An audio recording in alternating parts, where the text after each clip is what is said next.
경제 대전망. 인간을 뛰어넘는 AI가 온다. 글로벌 AI 패권 전쟁 속 전략은?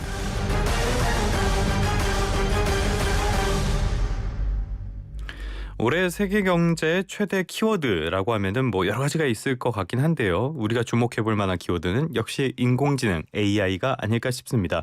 몇 년 전까지만 해도 AI라고 했을 때 기대하는 게 그렇게 크진 않았었는데 몇 년 사이에 상황이 정말 많이 바뀌었어요. 그래서 지금은 AI가 정말 주목받는 시대, 패러다임의 대전환이 벌어졌습니다. 이런 시대의 생존 전략 어떻게 가져가야 할까? 오늘은 전문가 모시고 관련 내용 깊이 있게 이야기 좀 나눠보도록 하겠습니다. 조성준 서울대학교 산업공학과 교수님 스튜디오에 모셨습니다. 교수님 어서 오십시오. 안녕하세요. 우리나라 데이터 사이언스의 최고 권위자라고 소개를 해도 되겠습니까? 굉장히 쑥스러워하시는데 오랜만에 뵙는데 그동안 별거 없으셨어요? 네, 바쁘게 지내고 있습니다. 예, 여전히 바쁘실 것 같습니다. 더 바빠지시지 않았습니까? 네, 맞습니다. 데이터와 AI 쪽에 굉장히 많은 연구 기회가 있고 또 개발 기회도 있어서 그쪽을 하고 있고요. 또 많은 기업들이 관심이 있어서 기업에 대한 교육 그리고 또 R&D 제품 개발부터 시작해서 그런 많은 분야에 이제 AI를 활용하는 거에 대해서 자문도 하고 있습니다. 아, 최근에도 강연 같은 걸로 통해서 대중과 소통도 많이 하시던데 오늘 라디오를 통해서 또 소통을 하게 됐습니다. 그야말로 인공지능의 시대다 이렇게 봐도 정말 어색하지 않은 게 몇 년 전부터 이렇게 이어지고 있는 것 같아요. 이번 CES 이쪽에서도 인공지능이 또 한 번 대세가 되긴 했는데 교수님께서는 지금 상황 전반적으로 진단을 어떻게 하고 계십니까? 네, AI가 정말 어느 그 지점을 넘어간 것 같아요. 그 지점이라는 거는 이제 정말 우리 일상에서 아주 유용하게 쓰일 수 있는 수준의 그런 성능을 이제 낸 거죠. 그래서 수년 전에 냈고요.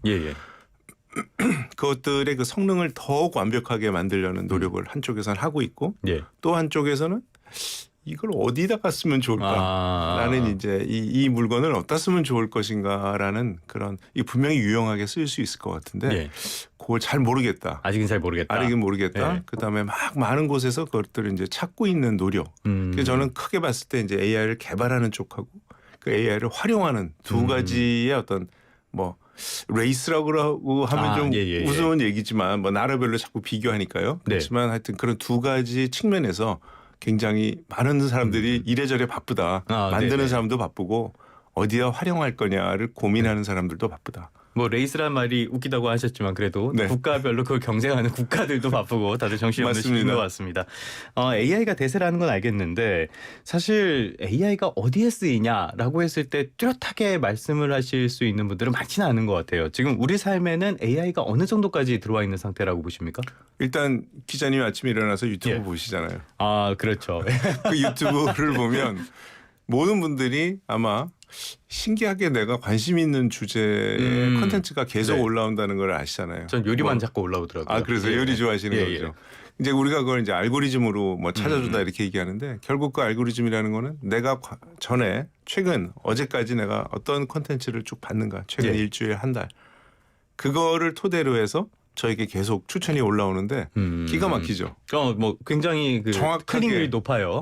안 누를 수 없는 콘텐츠가 저한테 계속 오거든요. 그게 바로 AI죠. 그게 바로 AI가 돌아가고 있는 거고요.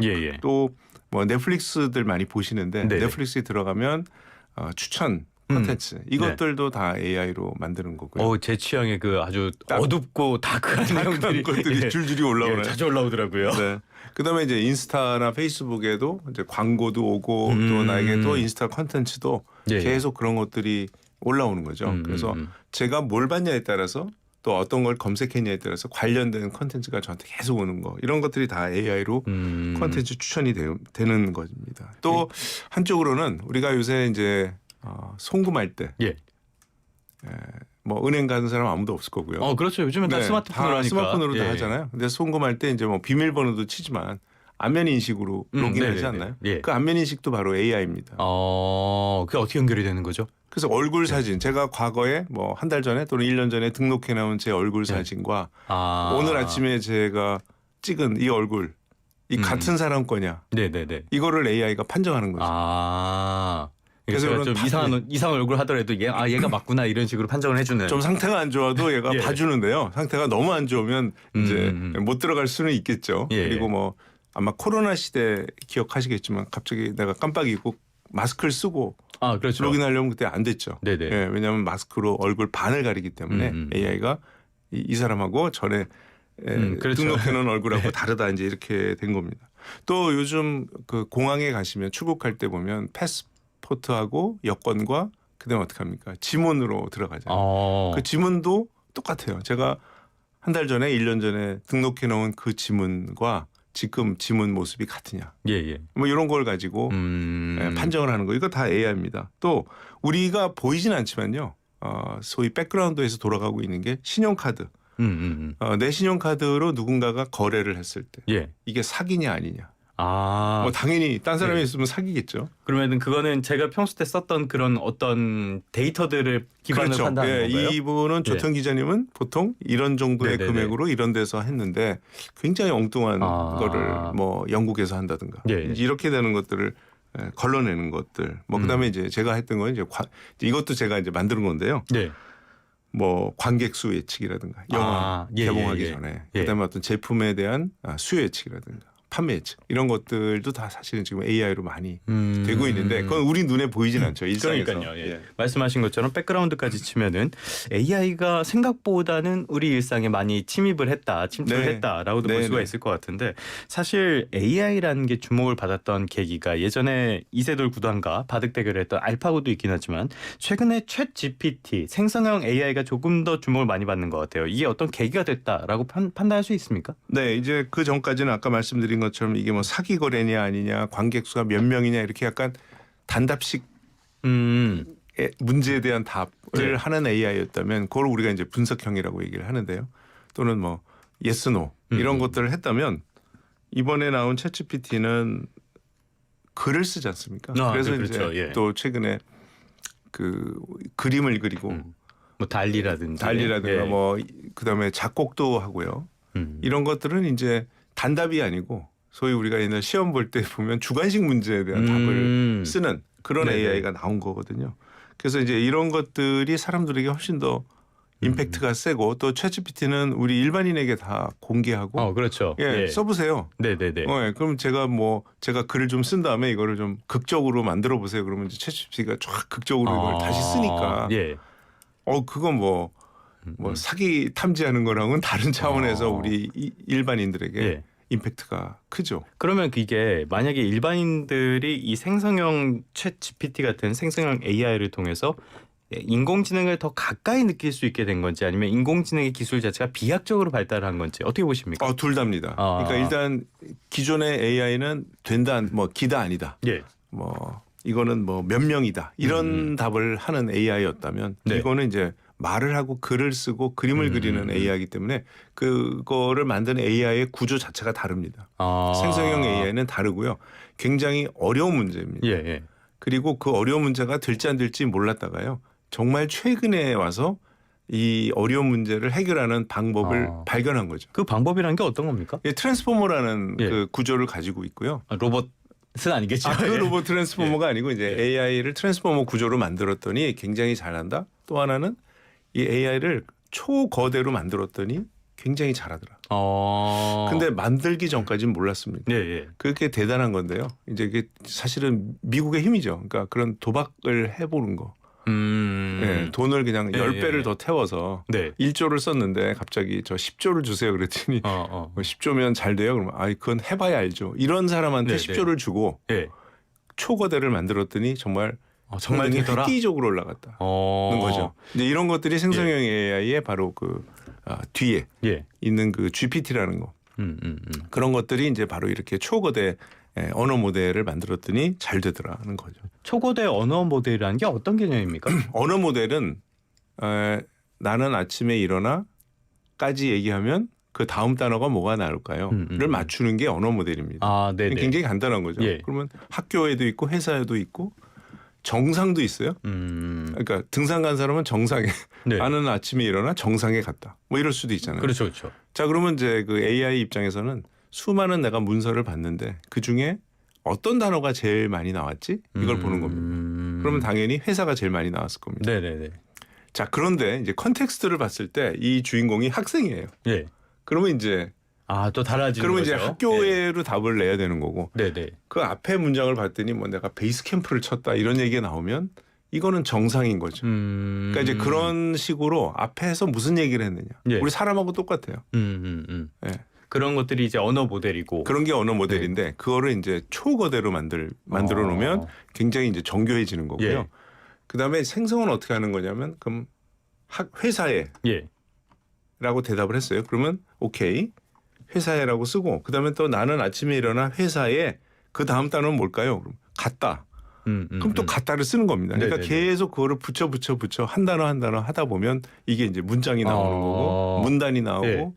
몇백 페이지짜리 소설도 쓸 수가 있는 거죠. 최근에 좀 신기했던 게 그 레골라스와 김리 이런 워드를 좀 치니까 반지의 장 같은 소설이 쫙 만들어지더라고요. 그런 맞습니다. 것들이 그런 초거대 네, 언어 모델. 맞습니다. 거기에 기반을 해서 만드는 예. 거죠. 알겠습니다. 이런 새로운 기술들 많이 전시가 되는 게 이번 CES 같은 데들인데 CES 전시회 어떤 것들 좀 교수님께서는 주목하신 게 있습니까? 네, CES가 이제 한 걸음 한 발 더 나아간 이제 AI인데요. 그 중에서 특히 이제 이건 사실은 몇 년 전부터 말은 돼 왔는데 예. 그게 뭐냐면 온 디바이스입니다. 아. 그러니까 지금은 온 클라우드입니다. 예. AI는 어디 있니?라고 물어보면 클라우드에 있어요. 클라우드는 구름인데 그러면 예. 사실은 말이 클라우드지 실제로는 데이터 센터에 앉아 있는 거거든요. 그러니까 제가 여기다가 AI에 뭘 물어보면 여기서 계산을 해주는 게 아니라 데이터 센터로 가져가서 계산한다. 거기서 예. 답을 계산하고 그다음에 이제 다시 전송을 다시 해서 준다. 오는 건데 온 디바이스라는 건 이제 로봇. 그 로봇이라고 여기 지금 있잖아요. 그 예. 로봇 안에 사실은 이제 AI가 들어가는 거죠. 아. 또는 자동차. 예. 이거도 자동차 안에 AI가 있고요. 그다음에 뭐 휴대폰 안에 AI가 있고 이미 우리 삼성전자가 그렇죠. 그 예. S24 모델에 이미 AI가 탑재돼 있거든요. 저는 구형인데 이것도 업데이트니까 일부 지원을 해주는데 지원이 됩니까? 신기하더라고요. 이거 통신이 예. 끊어져도 됩니다. 네네. 그게 뭐냐면 바로 저 안에 AI가 있다는 거죠. 만약에 저 안에 없고 계속 클라우드랑 커뮤니케이션 해야 되려면 예. 그러면 이제 그 통신이 끊어지면 AI도 끊어지는 거죠. 아. 근데 이거는 그 안에 이제 장착을 한다는 뜻입니다. 그러면 아까 데이터 센터를 말씀해 주신 게 그만큼 연산량이 많기 때문에 저쪽에 가서 계산을 하는 건데 이게 기계 안으로 들어왔다. 그러면은 성능이 떨어진다는 얘기 아닙니까? 당연히 떨어지겠죠. 당연히 떨어지고 결국은 조그만 AI를 만들어야 되는 거죠. 근데 조그마면서도 이제 특화된 AI. 사실은 우리 그 챗GPT 같은 거는 만물 박사죠. 예. 네네네. 예, 뭐 과학을 물어봐도 알고 역사도 알고 자꾸 딴소리해서 저는 안 쓰지만 아무튼 예. 뭐 드라마에 대해 영화에 대해서 물어봐도 알고 만물 박사인데 요건 이제 좀 특화된 것들로 네. 그렇게 갈 수가 있습니다. 그래서 뭐 집안일 도와주는 로봇이면 뭐 걔가 뭐 이것저것 다 대답해 줄 걔가 필요 뭐 없으니까요. 삼국 시대에 예. 대해서 굳이 알 필요는 그렇죠, 없죠. 그렇죠. 예. 그래서 그런 것들이 온 디바이스에. 네, 온 디바이스로 가는데 이번에 특히 이제 그 자동차 로봇 스마트폰 특히 이제 네. 로봇에 많이 이번에 올라온 것 같습니다. 알겠습니다. CES에서도 눈에 띄는 부분들이 좀 있었고요. 사실 이 AI 시장에서 지금 어떤 선구자 역할 같은 것들을 해주는 게 오픈 AI잖아요. 챗GPT를 개발한 이쪽에서 이야기를 하는 게 범용 인공지능 AGI라는 걸 이야기를 한단 말이에요. AGI라는 게 뭡니까? 네, AI 안에 G가 들어갔죠. 예. 그 G가 제너럴인데요. 그러니까 거기서의 제너럴은 특정 기능만 하는 게 아니라 정말 사람 같은 AI를 얘기합니다. 자, 이세돌 구단이 네. 그 알파고한테 졌단 말이에요. 예. 자, 그럼 바둑을 누가 잘 두냐고 하면 알파고가 맞아요. 그런데 이세돌 구단은 바둑만 두는 사람은 아니에요. 아니죠. 예. 직업이 네. 바둑 기사일 뿐이지. 뭐 일상생활도 하고. 그거는 운전을 할 줄 알아요. 그렇죠, 그렇죠. 그죠? 예, 예. 소위 자율주행 네, 네. 필요 없어요. 하셔요. 네. 직접. 그리고 가족이나 친지를 만나면 얼굴 딱 보고 알아요 누군지. 안면 인식 되죠. 그다음에 당연히 대화도 되죠. 네. 그리고 누가 친구가 안 좋은 일 있으면 위로도 해줄 거고 뭐 집안일도 하고 청소도 하고 예. 요리도 하실 수 있고. 자, 그러면 지금 할 줄 아는 게 한두 가지가 아닙니다. 네네네. 지금 AI는 그거 하나하나 하는 거 가지고 지금 난리인데 예. 우리 사람은 뭐 AI보다 좀 못할 수는 있지만 굉장히 많은 걸 다 한다. 네. 그리고 무엇보다도 이분의 가장 큰 특징은 나는 바둑을 왜 두는가. 어렸을 때 왜 어떻게 예, 바둑에 접했고 왜 그렇게 열심히 바둑 공부를 했으며 그다음에 이제 졌어요 알파고. 예. 그럼 내가 바둑을 접을까? 막 이런 고민들을 하잖아요. 그렇죠, 그렇죠. 알파고는 그런 고민이 없는 거죠. 얘는 바둑을 위해 태어난 애니까. 예, 태어난 애니까 전기 꽂으면 바둑 네. 두고 전기 뽑으면 그냥 얘는 아무것도 안 하는 암흑 속에서 그러니까 의식이 없습니다. 네, 네. 의식도 없으니까 어떤 목표 설정 이런 것도 없는 거죠. 우리 사람은 의식이 있고 그럼요. 목표 설정하죠. 네. 우리가 실행을 안 해서 그렇지. 목표 설정 맨날 하지 않습니까? 최소한 먹고 살기 위한 일은 해야 된다 이 정도는 하고 있으니까. 그렇죠. 예. 예. 그러면 그런 것들을 다 할 수 있는 게 AGI라는 겁니까? 네, 그게 바로 네. AGI입니다. 근데 이게 그러면은 굉장히 어마어마하게 넓은 영역이 되는데 이게 실제로 가능한 겁니까? 그러니까 모르겠습니다. 저도 그게 아. 가능할지 예. 얼마나 가능할지 그리고 이게 어느 수준까지 가능할지 그러나 이제 의식을 연구하는 사람들도 많거든요. 예. 예. 근데 제가 학생 때도 의식을 연구하는 논문들이 나왔어요. 인공지능에서 AI에서 의식을 어떻게 만들어낼 거냐. 예. 그거 벌써 수십 년 전이거든요. 지금까지 계속 하고 있는 거고요. 앞으로 이게 몇 년 걸리지는 사실 저도 모르겠고 네. 뭐 5년 안에 나온다? 막 이런 거 얘기하는 분들이 있는데 그 5라는 숫자가 무슨 근거인지는 잘 모르겠는데 기대? 기대. 예. 뭐 멀지 않은 장래에 나올 수도 있다. 우리 이런 거 가지고 좀 생각도 좀 해보고 뭐 진짜 그런 게 나오면 어떡할 건지 네. 사회 전체가 좀 생각도 해봐야 되지 않느냐라는 측면에서 얘기들 하는 게 아닌가 싶습니다. 그러다 보니까 지금 지적이 되는 게 말씀하신 것처럼 될지 안 될지 언제 될지 모르겠다. 그렇기 때문에 과연 이걸로 돈을 벌 수 있겠냐. 돈만 무지하게 들어가는 거 아니냐. 이런 어떤 목소리 같은 것들도 나오거든요. 교수님께서는 어떻게 보십니까? 네, 지금 돈을 못 벌고 있는 거는 투자 대비 ROI가 그렇죠. 많이 예. 떨어지는 거죠. 근데 우리가 보통 얘기할 때 몇 년 투자하면 뭐가 나온다. 뭐 이런 얘기 하잖아요. 사실 네. 반도체도 R&D를 할 때는 돈을 못 벌잖아요. 그래서 네. 이제 그게 시제품이 나오고 성능 테스트가 다 통과되면 이제 팔 수 있어. 그러면 이제 그때부터 돈을 버는 거니까 맨날 모든 제품은 돈을 넣고 그다음에 기다렸다가 이제 그렇죠, 수확을 하고 그렇죠. 농사도 똑같은 거 아니에요? 뭐 사업 계획서의 기본이죠. 다 기본이죠. 자, 근데 이제 AI는 돈이 너무 많이 들어가니까 이게 1년 1년 기다리는 게 이제 투자자 입장에서는 조금씩 조바심이 날 수가 있다고 저는 생각이 돼요. 네네네. 근데 결국 아까 제가 개발 쪽이 있고 활용 쪽이라고 말씀을 드렸는데요. 결국 개발은 인베스트고요. 활용이 리턴이겠죠. 네. 그래서 이제 활용이 잘 돼야 되는데 이 만든 사람도 어떻게 활용해야 될지를 잘 모릅니다. 그래서 오픈 AI가 API를 다 열어주고요. 네. API라는 건 이제 자기가 만든 GPT를 기업에서 쓸 수 있도록 우리처럼 이렇게 개인이 쓰는 게 아니고요. 네. 기업이 프로그램이 들어와서 GPT한테 물어보고 답을 가져가는 이런 통로를 뚫어줬거든요. 그게 이제 API인데요. 네. 그 이제 많이 쓰라는 거죠. 온데다 써봐. 니네들이 쓰고 싶은데 다 써봐. 라는 거를 열어주면서 이렇게 자기들도 바라보는 거예요. 어느 회사가 요걸 잘 써서 어떻게 써서 이렇게 해더라. 돈을 버는가 네네. 해서 그거 벌면 이제 자기도 비슷한 걸 하려고 할 수도 있고요. 근데 이제 지금은 그런 단계입니다. 네. 이런 게 훌륭한 AI가 나왔는데 반도체 회사가 반도체를 만드는 과정에서는 이걸 어떻게 쓸 수 있을까? 또 우리가 리테일에서는 어떻게 쓸 수 있을까? 또 엔터테인먼트는 이걸 어떻게 활용할 수 있을까? 네. 뭐 여러 시도들이 지금 막 있는데 아직 그게 어떤 막 소위 대박을 막 터트리는 게 막 100개, 200개 나와줘야 AI의 그 개발에 투자한 회사가 엄청난 돈을 벌어들일 네네네. 텐데 아직 그 단계가 좀 못 온 것 같아요. 지금 그러니까, 하고는 네. 있는데. 지금으로서는 어떤 가능성 같은 거를 계속 탐색하는 단계 네, 정도로 네. 이해하면 되겠습니까? 맞습니다. 예. 알겠습니다. 지금까지는 인공지능과 관련해서 큰 그림에 대한 이야기를 좀 나눠봤습니다. 서울대학교 조성준 교수님 모시고 AI 기술력에 대한 이야기 나눠보고 있는데요. 잠시 광고 듣고 다시 돌아오도록 하겠습니다.